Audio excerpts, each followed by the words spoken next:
Terima kasih Anda masih bersama kami. Bagi Anda yang baru saja bergabung, kami hadirkan kembali 3 berita utama hari ini. Lintasan rel kereta cepat Jakarta-Bandung sudah dialiri listrik tegangan tinggi. Warga dilarang mendekat dan bermain layangan. Polisi periksa belasan saksi kasus perundungan yang menewaskan seorang murid SD di Kabupaten Sukabumi. Tekad membara, seorang nenek pemijat di Pamanukan Subang berangkat haji tahun ini setelah menabung selama 30 tahun.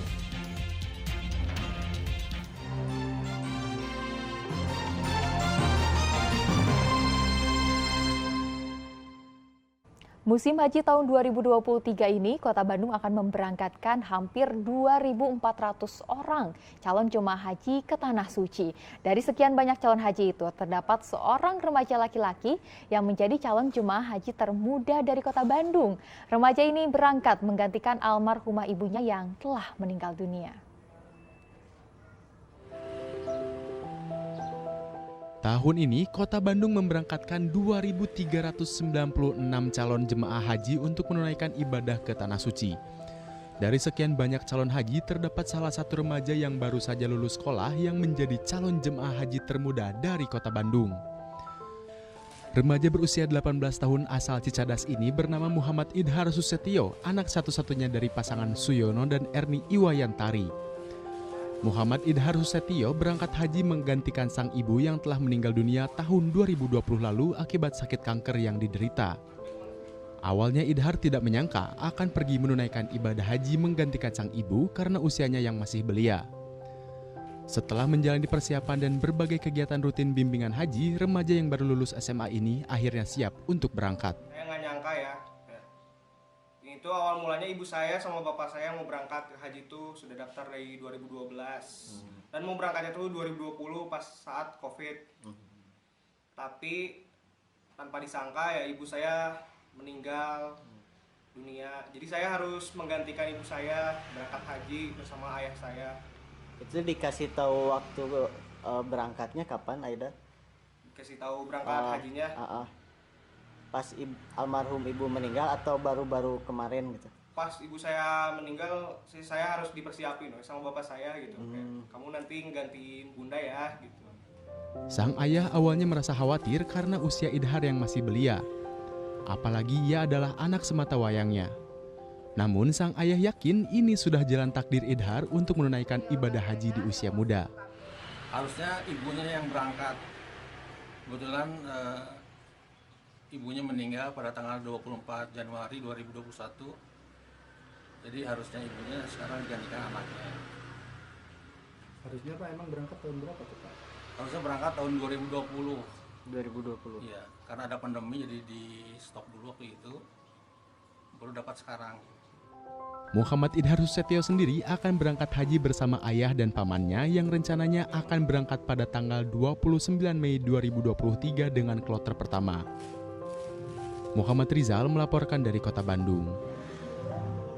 Bisa pergi berhaji ke Tanah Suci bukan hanya bergantung soal kemampuan materi semata. Hal itu dibuktikan Mak Onong alias Wasti, seorang nenek tukang pijat di Pantura Subang. Dengan tekad yang kuat, Mak Onong akhirnya bisa berangkat haji tahun ini dari uang yang ia sisihkan dari hasil memijat selama 30 tahun. Kegembiraan terpancar dari wajah Mak Onong alias Wasti binti Rusdi, 85 tahun calon jemaah haji asal desa Rancasari, Kecamatan Pamanukan, Kabupaten Subang. Perempuan yang bekerja sebagai tukang pijat anak dan dewasa ini akhirnya bisa berangkat ke Baitullah untuk berhaji tahun ini. Keinginannya untuk bisa berhaji membuatnya rajin menabung dan menyisihkan uang bayaran jasa memijat selama 30 tahun. Pada tahun 2013 ia mulai mendaftar haji. Ia juga berternak unggas di samping rumah agar bisa mendapat penghasilan tambahan. Selain itu, usianya yang telah mencapai 85 tahun membuatnya masuk dalam calon jemaah haji prioritas. Mijit, bayi, mijit, nu dewasa, ngumpulkeun icis, pirang-pirang tahun, kuring hayang jadi jamaah haji. Alhamdulillah Irobil Alamin, ayeuna dijabah ku Gusti Allah. Ketekunan dan kegigihan Mak Onong hingga bisa berangkat haji disambut gembira para tetangga serta para pelanggan pijatnya. Si Dede juga kalau sakit, kalau apa-apa selain ke dokter diurut juga gitu. Terus sekarang alhamdulillah katanya kan mau naik haji ya kan. Alhamdulillah sebagai tetangga gitu yang ikut senang ya. Rasa senang gitu. Alhamdulillah dia mau naik haji. Saya bersyukur sekali, bahagia. Ikut senang ya. Ikut senang. Mak mau naik haji, dipanggil sama Allah. Mak Onong alias Wasti masuk dalam jemaah haji kloter 12. Di Kabupaten Subang, kuota jemaah haji tahun ini mencapai 1.170 orang yang terbagi dalam 4 kelompok. Zainal Arifin melaporkan dari Kabupaten Subang. Peringati Hari Kebangkitan Nasional, sejumlah pelajar menanam pohon di sekitar sumur pengeboran panas bumi Karahabodas, Tasikmalaya. Pelajar SD hingga SMA ini melakukan penanaman kembali 1.000 pohon di sekitar sumur pengeboran panas bumi Karahabodas, Tasikmalaya.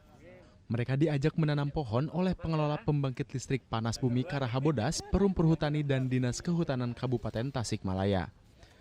Dalam kegiatan ini, para pelajar juga diberikan wawasan dan ilmu terkait seluk-beluk pembangkit listrik tenaga panas bumi yang telah beroperasi sejak tahun 2018 lalu itu.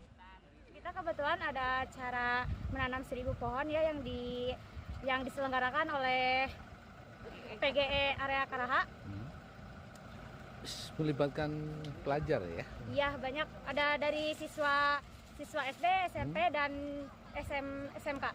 Kira-kira kenapa sih kita harus nanam pohon di sekitar Karaha seperti ini, sekitar PGE ini?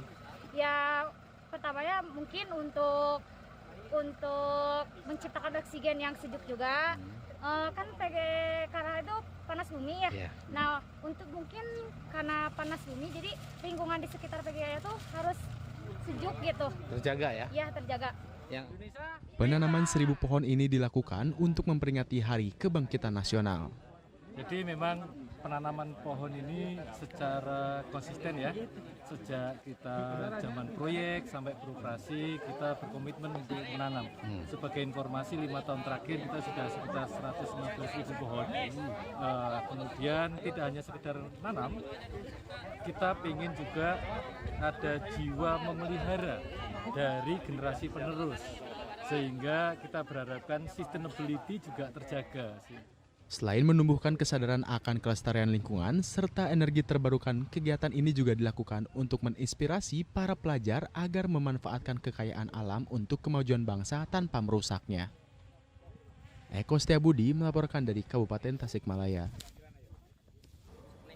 Informasi tadi mengakhiri jumpa kita hari ini. Atas nama rekan yang bertugas, saya Tia Anissa mengucapkan terima kasih atas kebersamaan Anda. Selamat beraktivitas dan sampai jumpa.